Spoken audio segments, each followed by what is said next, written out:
Hey,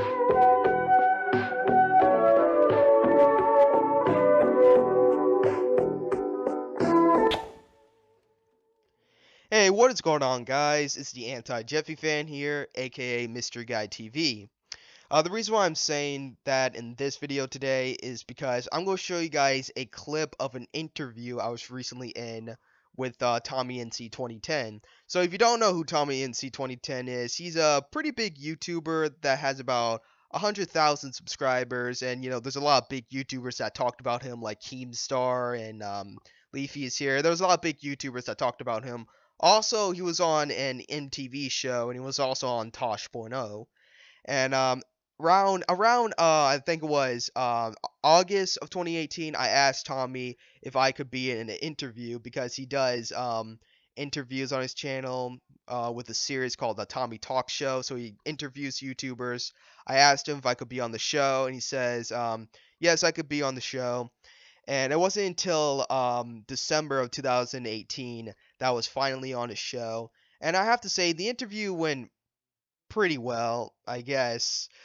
Yeah, so anyways, guys, I'm going to show you a clip of the interview. If you want to watch the full interview for yourself, I'll leave a link in the description. Now, guys, keep in mind that this was my first interview ever, so please excuse if I say some stupid things in this video because this was my first interview ever. But anyways, I hope you guys enjoy.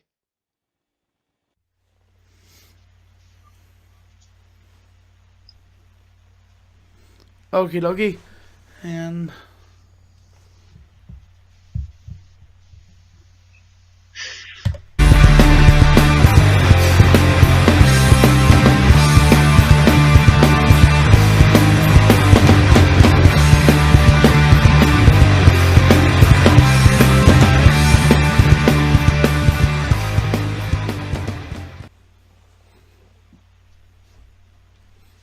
hello, folks.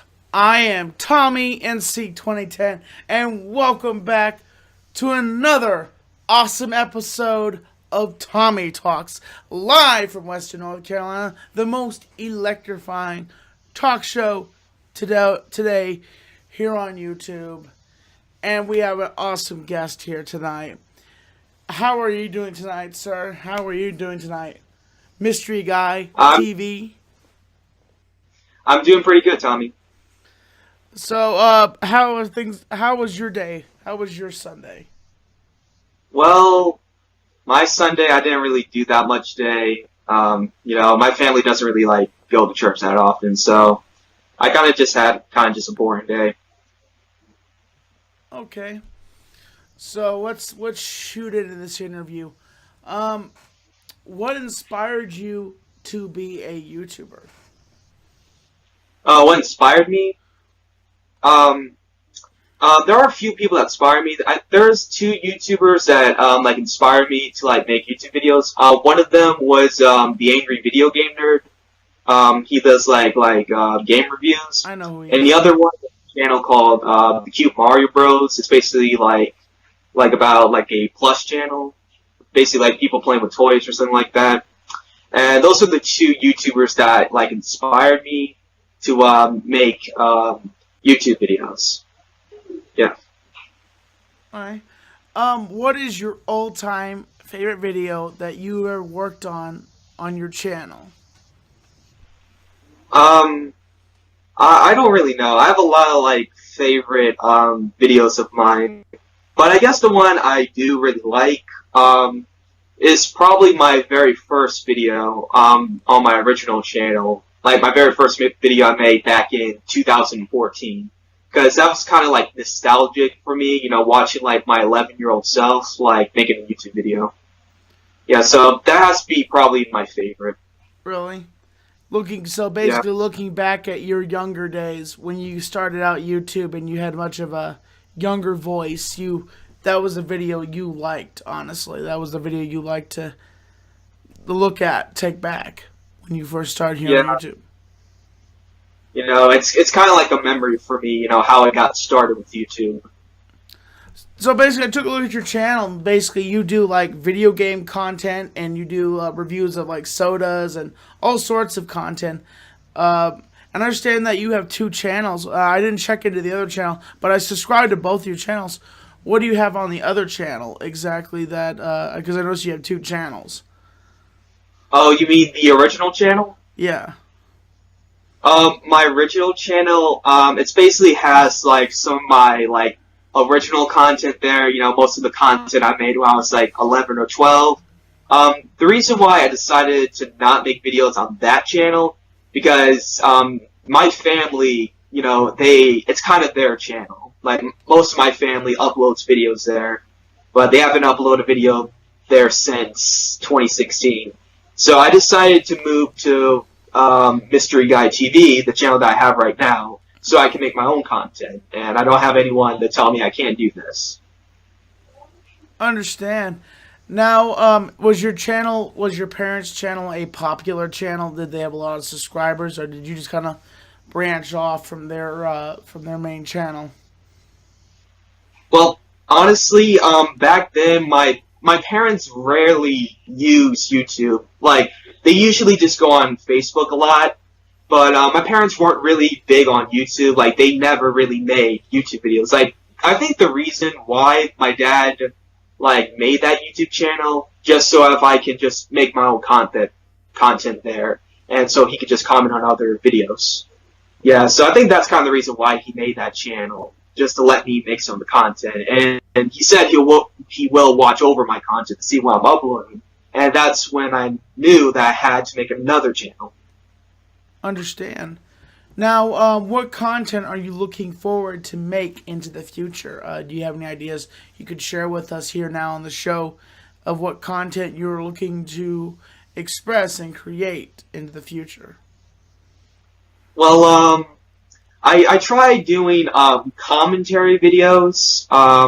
That's what I tried to do, but those videos didn't really get that many views.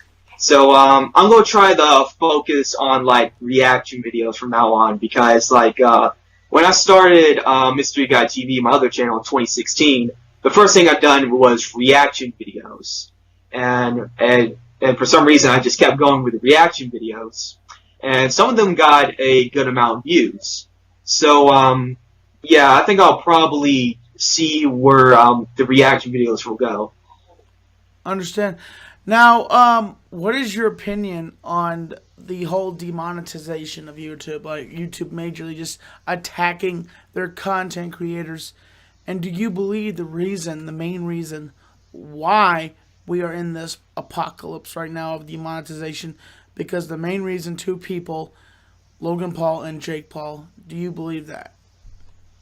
Well, honestly, I don't really think it's actually Logan Paul or Jake Paul because there are some people that make YouTube videos, like there are some really sick people on YouTube, on this site, and there's actually a guy here saying how racism is right. There's a guy that made a video saying that, and there's all sorts of crazy people on the site saying this is right or this is wrong, or just saying these horrible things.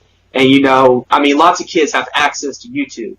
And, YouTube was having trouble with these kind of people, so they decided to make these new family-friendly laws, which instead of fixing the problem to get the sick people out here, they kind of just made a new problem for YouTubers.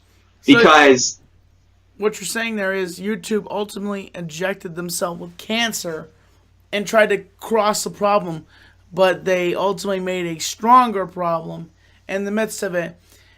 And if I was to throw this statement out to you, do you think YouTube would purposely try to cut out the content creators and try to fill in, get rid of guys like me and you, and put in the celebrities and push away some of the people that originally have made content on this platform? Do you feel like that they would do that?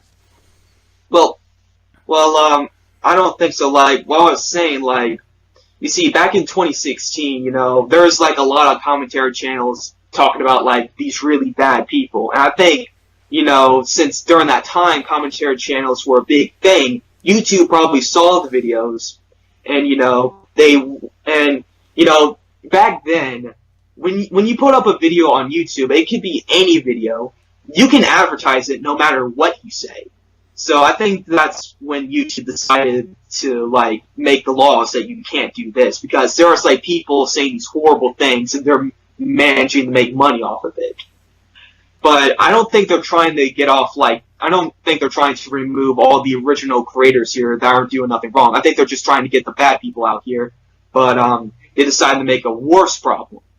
And yeah, I think the reason why they didn't really remove Logan Paul, I think the reason why they didn't remove him is because he's kind of like one of the mascots for YouTube. Like, he's a really big YouTuber. Like, he's all over YouTube.